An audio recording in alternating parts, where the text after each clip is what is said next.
Hi friends, how are you? Hope you are doing good. Yes, all we are passing through a unfortunate and unpredictable situation because of this COVID-19. And in the nearest future also, there may be no chance to come to the classes and sit together and prepare for the exams. But don't be panic. You should prepare at your home only. Stay home very safely and search for the content online. In case if you haven't still not subscribed my channel, subscribe my channel and share my videos and like my videos. See, as you are aware that I am placing corporate law videos which are helpful to each and everyone who is having company law 2013 as their syllabus, either for CMA, CS or CA, Inter, of course some other streams also. I don't know exactly what other streams are having Companies Act 2013. In that 2013 Act, already we have discussed the features of the company in my previous videos, like separate legal personality, perpetual succession, and the limited liability also. Today, I am going to discuss with you a simple topic. Maybe there might be a chance to have a question in your CA Inter exams also on fundamental topics, in case if the paper setter wants to give a question on basics. This might be a question whether a company is a citizen or not. For this the answer is company is not at all a citizen. Why? Because as far as 1955 Citizenship Act of India is concerned, citizenship will be given only to the human beings or natural persons like you and me. But whereas in case if you take company into hand, company, as you are aware, it is an artificial juridical person, lives only in the contemplation of law, that means in the eyes of law. When it is an artificial juridical person, there is no possibility to attain the citizenship. Because of this reason only, in case if we move furthermore, company cannot enjoy all the rights, fundamental rights which are provided by the Indian Constitution. Here also the fundamental rights are of two types. Fundamental rights that are available to all the persons, fundamental rights that are available to all the persons, fundamental rights that are available only to the citizens. When a fundamental right is applicable or available, enjoyable by the citizen, it is not applicable, enjoyable by the company. That means fundamental rights that are available to the citizens only are not available to the companies, because company is an artificial being. Those fundamental rights which are available all the persons are available to the company also. Why? Because the company is a person. We will discuss section 4 also here. Very simple topic here. Why we have to make another video for section 4? Section 4 says that on the fundamentals, each and every company must have to suffix to its name either the word limited or private limited as per its incorporation, as per its number of members, as per its articles of association. As you are aware, which company needs to use the private limited company and which company needs to limited? A company which is having in its articles of association 3 important conditions. We will discuss this topic particularly in the classification of companies chapter while we are discussing about the private company.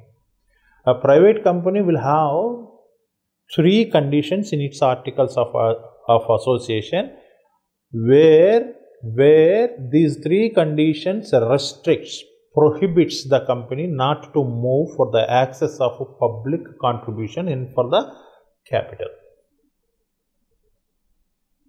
These 3 conditions strictly prohibits the company not to move for the public access of money by way of issue of securities, shares, debentures to the public. In case if an articles of association is having these three conditions, that company should be treated as a private company. For that company, as a suffix, private limited must have to be used, or something P limited, private limited, PVT limited. Where these three conditions are not having in the articles of association, and where the number of membership is not restricted to a certain limit, we will discuss in the classification in detail what do you mean by the private company and what are the number of members to be restricted and what do you mean by the public company. All together we will discuss. Now, if the company is having three conditions in its articles of association, it is a private company. In case of no three conditions, it is a public company and having unlimited memberships. Hence, this must have to be used as limited as a suffix to its name. Say for example, ABC. ABC is a company's name, original name. For example, it is having three conditions in its articles of association.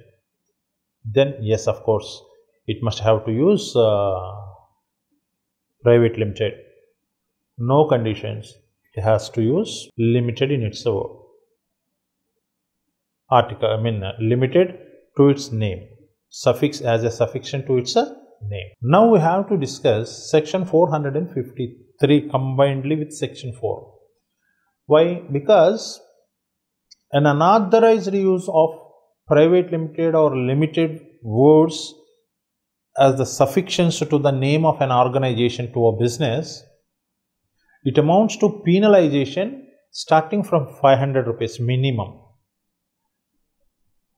maybe up to 2000 rupees per day of violation. What is there in the features further to discuss?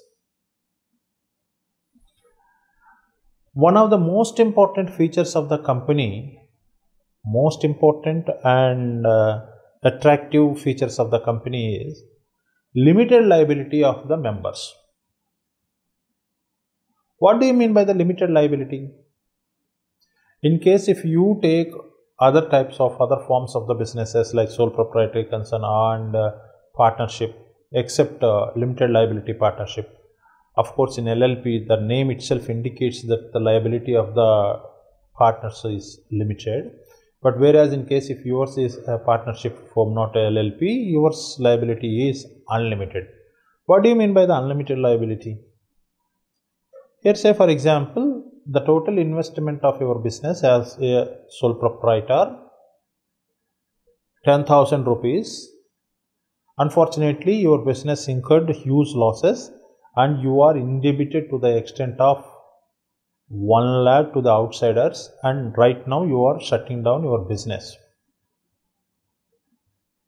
You disposed of, you sold out all your assets in the sense business assets, and realized to the extent of only 8,000, 10,000 or say for example 20,000 rupees you realized.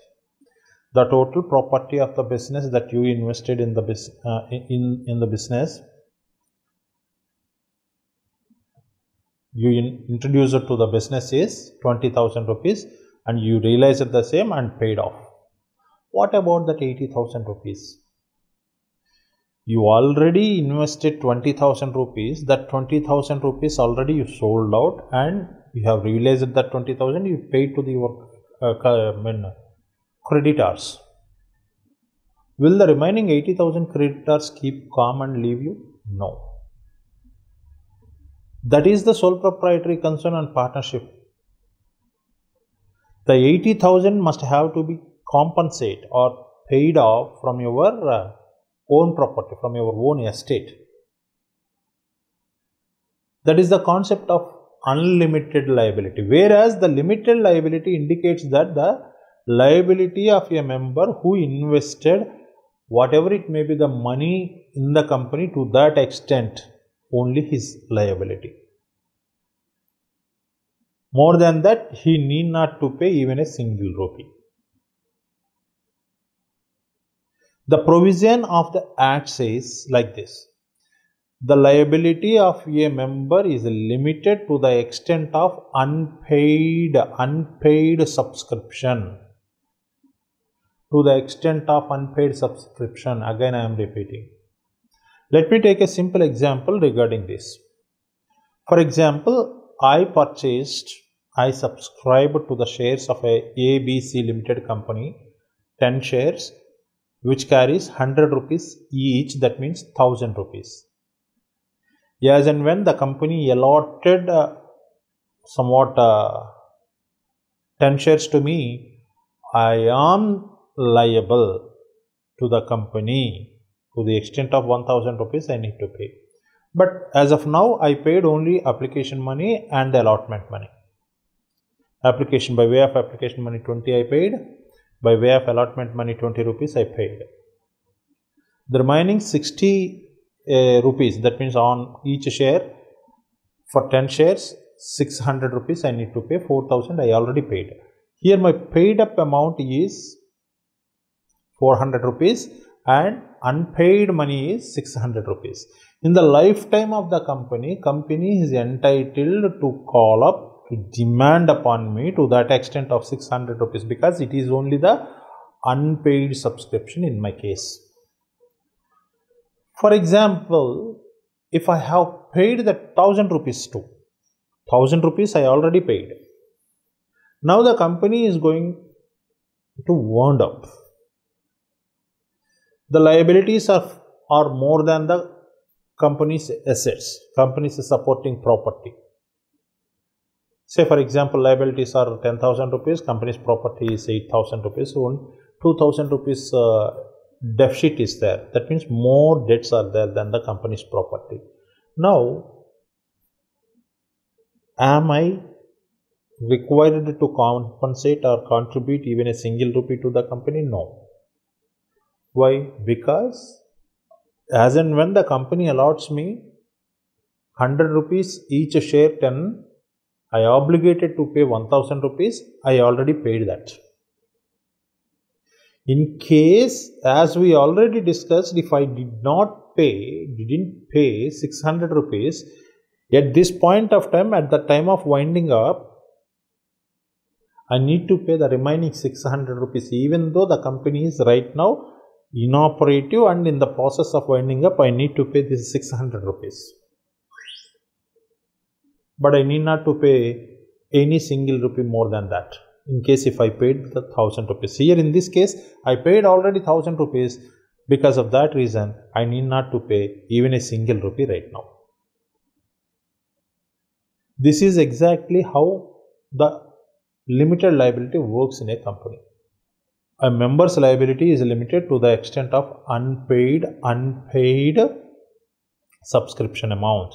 I subscribed to the extent of 10 shares. Company allotted me 10 shares. Each one is 100 rupees. Totally, I need to pay to the company 1000 rupees.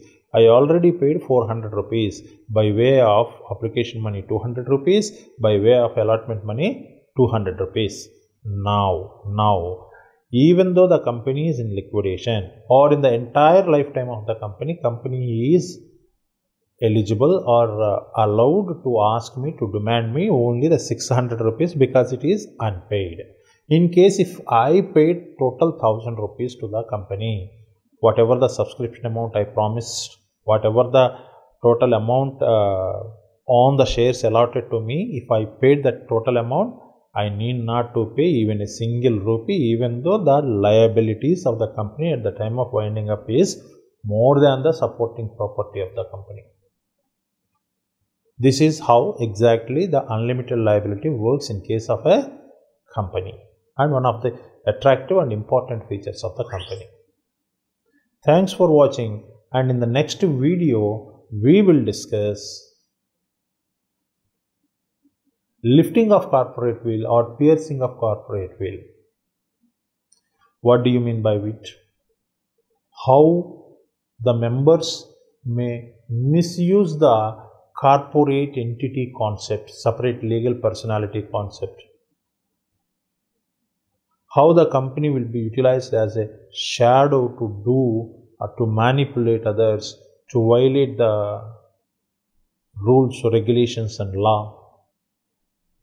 In such a cases, how the courts had already reacted, what are the well-established cases regarding piercing of or lifting of corporate veil, all these things will be discussed in the next class.